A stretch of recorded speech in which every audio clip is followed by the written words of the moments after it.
So when I was 10 years old, I went to the public library and picked up a copy of Anne of Green Gables by Yoshimoto Montgomery. It was a Japanese translation, and I was fascinated by the story, and I read all the Shirley series. And when I was 15, I started to read these wonderful books in English, and actually later I went to Prince Edward Island, where the story takes place twice. So I was a great of Green Gables fan, and when I look back, there were things that I couldn't capture when I was young, but some things that I later came to appreciate. And when you realize that, you actually come to notice that all these elements were there from the beginning.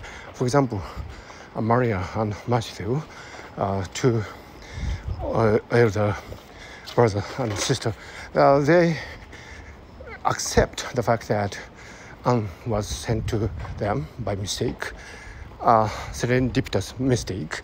And first, they were, stuck with, especially Maria was stuck with the initial idea that they need a hand in the farmland. But then they gradually start to think what they could do for the girl rather than the girl doing something for them. So it was the beginning of an acceptance of this serendipity, which I think is really wonderful, because in life sometimes we find it difficult to accept something that is new and that is something unexpected. And Anne Shirley was someone who was unexpected, and by accepting her, Maria and Matthew renews their lives, and that is the most fascinating and moving aspects of this wonderful story.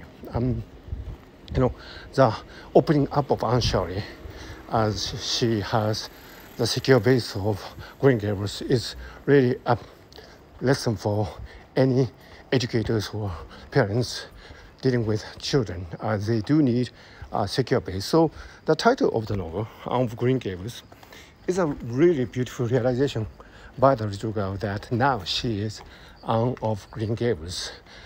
She has a secure base. She has a place she can call home, and that would kickstart all these wonderful learnings and realizations in life that finally makes Anne Shirley a very rounded, mature human being. From the point of view of education, Anne of Green Gables has many interesting features, like when Anne Shirley refuses to go to school, Maria and Mrs. Rachel Lynde, they don't force her to go to school. And that is something that should be kept in mind when you're facing with a child. When a child finds it difficult to go to school, don't force him or her to go there. I mean, you can learn anywhere if you have the will and you know how. And in too many cultures, especially in Japan, people have been of the opinion that children need to go to school, otherwise they cannot have social skills and so on. But that is totally wrong. You can learn about any subject or about any aspect of life wherever, once you have the attitude to learn. By the way, I'm passing in front of a kindergarten, so probably it is fitting to, and they're having a sports day, I think, so it is fitting to that I am talking about Anne of Green Gables in this context. Anyway, there are many wonderful aspects of Anne of Green Gables that I would love to discuss, but I'm actually walking from a place to a subway station in Tokyo, and I need to take a train. So I have to stop here. I knew it was going to be short, but anyway, so 5 minutes cannot do justice to this wonderful story. So probably I'll come back to this later. But anyway, I like to say that Anne of Green Gables has really great, aspect of viewpoint for any people who are seriously interested in child education. So there you are.